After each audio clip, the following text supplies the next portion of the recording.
My name is Samuel Ferris, and today I'm going to be telling you guys about why students are starting to join the military over going to college these days.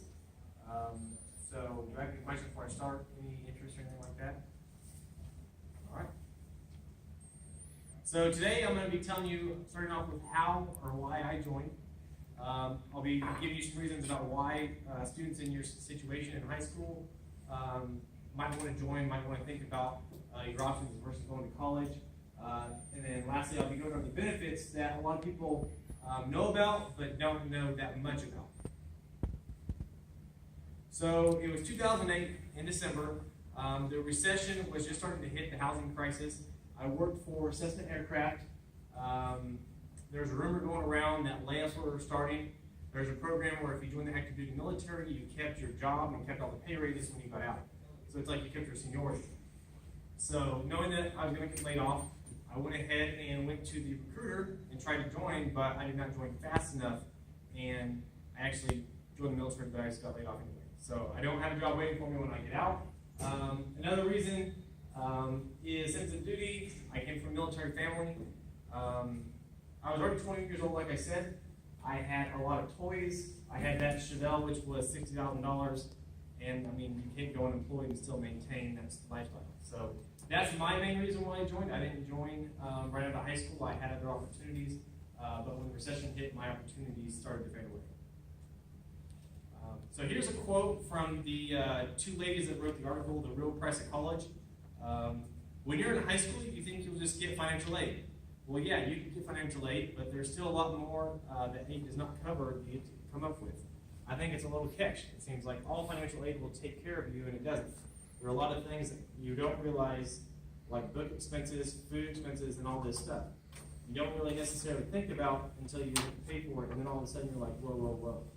So all my friends went to college, and they ended up, when they got out, had about $120,000 in student loans, regardless of what degree they got. So, like I said, between tuition, books, room and board, living expenses, what it costs you to live throughout those years, going out with your friends, stuff like that, you'll have to acquire a lot of loans. You may have to get a part-time job, which may affect your study habits.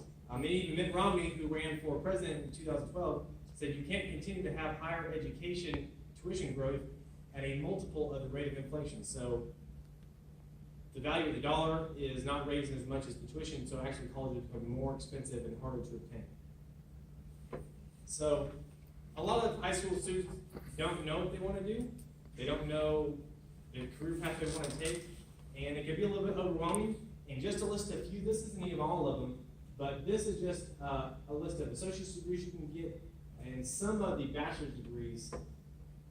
And at the bottom, those are the resources where you can actually find more, like focusing on stuff like that. But it's not just you go to school, you get a degree, and you get a job. You got to find out what you want to do and go from there. So now I want to what everyone is interested in are the benefits for the military. So first off, the biggest is probably healthcare nowadays with the Affordable Care Act. You get free healthcare through the military for you and your dependents. That can be your spouse, kids, or any other family member that you claim as a dependent, so like a disabled sibling or parent.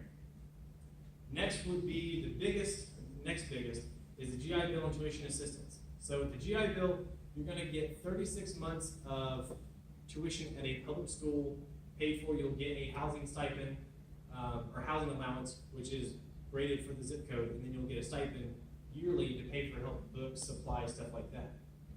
While you're active duty, you'll get $4,600 a year at no cost or anything like that to go to school, and that's just through the grants that the military gives. So housing, while you're enlisted in the military or as an officer, you get housing allowance or barracks room depending if you're married or single. You'll also get a meal card if you're in the barracks, or you'll get a food allowance if you're married. That's for you and the family. So you'll always be taken care of. You always have a place to stay, regardless. If you like it or not. They provide for you. Vacation. So the civilian market, a lot of places don't give you paid vacation starting off for like the first 5 years.